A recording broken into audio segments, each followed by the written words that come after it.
Platform interoperability and extensibility applies to industry as it relates to needing to be much more inclusive, not only inclusive of the devices that you're going to be integrating into systems, inclusive of the people that are going to be involved in those systems, and inclusive of the other systems. And so having a general open stance for interoperability and extensibility means that now I can take two pieces of software and make sure that they can either exchange information or exchange transactions or whatever is necessary to integrate those pieces together, as well as the extensibility where people can take our platform and take our platform components and build upon that. Very often we'll have technology partners or system integrator partners which will create an extension of their own business by building on top of our platform.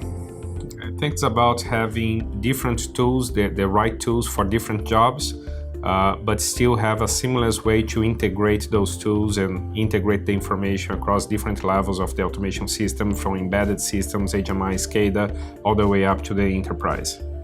Yeah, extensibility is also about taking the platform and applying it across the industry.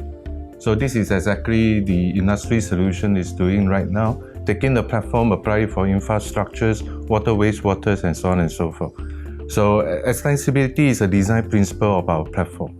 So it has two aspects. One is how do we build a function? The other aspect is how efficient of using the platform in doing the engineering. So in these two aspects, I think the technology that we provide cover all these two aspects very well. I think that the extensibility also has to do with how open you are to different technologies coming into the market, new technologies, and how fast you adopt them. So I think our platform excels in basically taking these new technologies in and making it fast adoptable within the platform.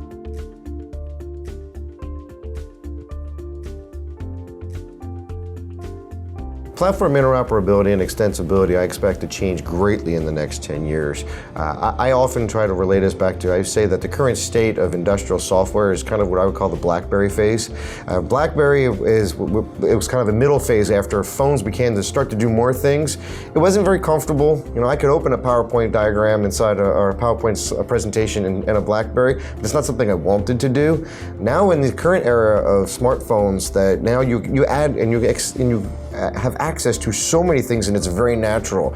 That's where I believe that this open area of extensibility and interoperability is going to change in this industry, so that now customers, when we speak to them, they talk about needing to train their software engineers, not their software engineers, their operations staff on 15 different pieces of software on average. And HMI and SCADA may be one, but they may have other areas which are basics, like kind of IT stuff. They have the email, places where they have to do like their scheduling, or other cases where they have to do things like sample management or standard operating procedures or business systems. But these are so many different systems that today are completely islanded. And so ultimately in the next 10 years, I have a full expectation that in industry, people are going to have an expectation that from whatever device, they want to have access to all different types of information in real time with contextual access.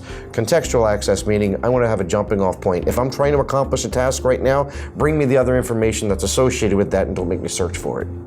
I think expectation is the main driving point. New generations coming to the market will have different expectations in user interface, ease of use, connectivity.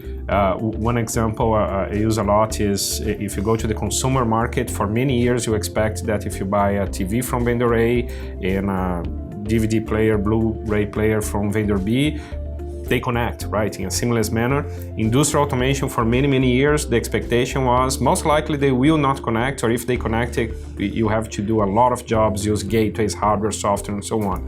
So in the future, I think the same expectation that we have in the consumer market, that complementing products from different vendors easily connect to each other, the same expectation will be in automation kind of systems. So you can pick and choose different components from different vendors and still very easily complement each other and integrate each other. And it goes beyond industrial automation, especially with the connection between IT and OT. Not only HMI SCADA systems to controllers, but also databases, cloud systems, ERP systems. And those consumer technologies are driving the expectations of the staffing that people are bringing in. These people come in with smartphones in their pockets that are able to do a lot of these things on computer aspects. I can go directly from a web page and place a phone call. I mean, those things interoperate and they're used to those types of things. But then to come into an industrial system and go, wait a minute, it doesn't talk to anything, or I don't have contextual access to these other things. Yeah. And so it's really going to also be making sure that we not only meet but exceed the expectations of the users of the systems. So the expectation is like what they talk about is about empowering the operators, empowering the users of the system with the right information to act upon the actions that they will be carry on, the impact that they will be working on to improve their efficiency, to improve the cost of operations and so on and so forth. So we have seen a lot of our customers begin to realize that the system that they have in the past is not able to basically embrace the mobile technologies that today's everybody is trying to use, all right, and bring your own devices to work and so on and so forth. So all these connectivities, all these extensibilities of embracing all these technologies, the mobile technology, the cloud technologies, all this will empower the operations. Yeah. And I think he picked exactly what I was going to say. But I think the piece in that is that the amount of effort required to accomplish something.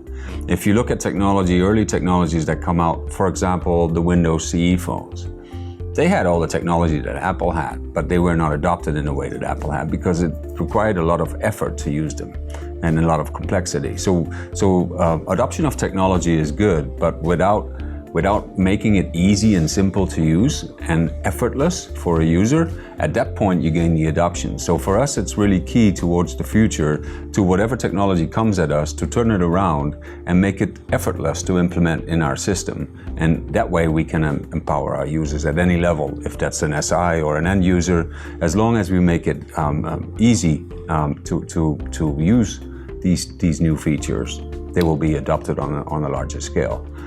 Once it takes a lot of effort, then the adoption rate goes down. Right, and easy both on the engineering side, but also on the consumption of the information during the runtime, right? Exactly. I heard from one customer once that I go to Google, I Google for something, I get all this information about different databases, but when I go to automation system today and I try to find information about a particular equipment, it's very hard because the systems are not connected to each other, right? And I don't have a natural way to find the information I'm looking for. Mm-hmm. So I think this kind of expectation that you have more and more a natural way to consume information from different databases is what's going to play a big role in modern systems. Absolutely.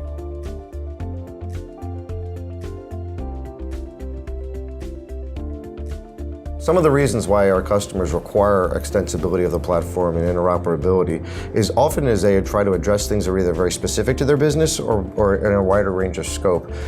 This also kind of ties into the overall maturity of an organization. If an organization is largely just doing it as pilot device replacement, this typically is not as important to them.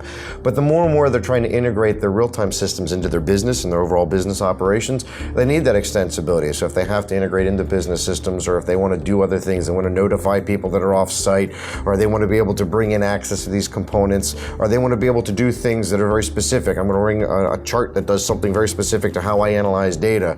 All those things, if we have an extensible system, then they can customize and tailor these solutions to themselves, as well as address the scope of all things that they're trying to accomplish within their business. Yeah, so for us, the extensibility is crucial because the more we are agnostic, the better people will be able to create a holistic view of the assets that they have. And that's why extensibility towards a platform is a key component, because without that, we can't be a platform. So it's very, very crucial to have early adoption of new protocols and things like that and integrate it into the system. Right, and all the projects, all the systems evolve over time.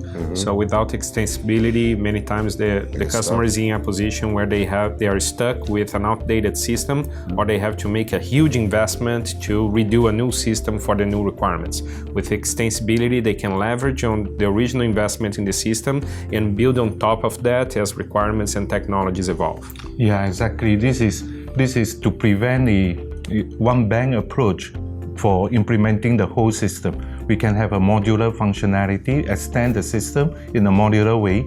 So in that case, to minimize the engineering risk as well as minimize the cost of the engineering. So extensibility on the other aspect is about efficiency of the engineering. The platform provides the technologies to allow the system integrators to use the platforms to build up the system over the time, according to the needs of the end users, according to the needs of the customer. And as we start talking about the ability to address that need for interoperability at a level similar to that of consumer devices, and the ability to address things like IT and OT convergence and converging that information technology and the operational technology into a seamless experience without the proper degree of extensibility, those things will just be very difficult. Those things can be achieved today, but they're extremely expensive to establish and difficult to maintain and hard to train people on. So as Rob alluded to earlier with regards to making systems easier to use, that all comes together to form one vision.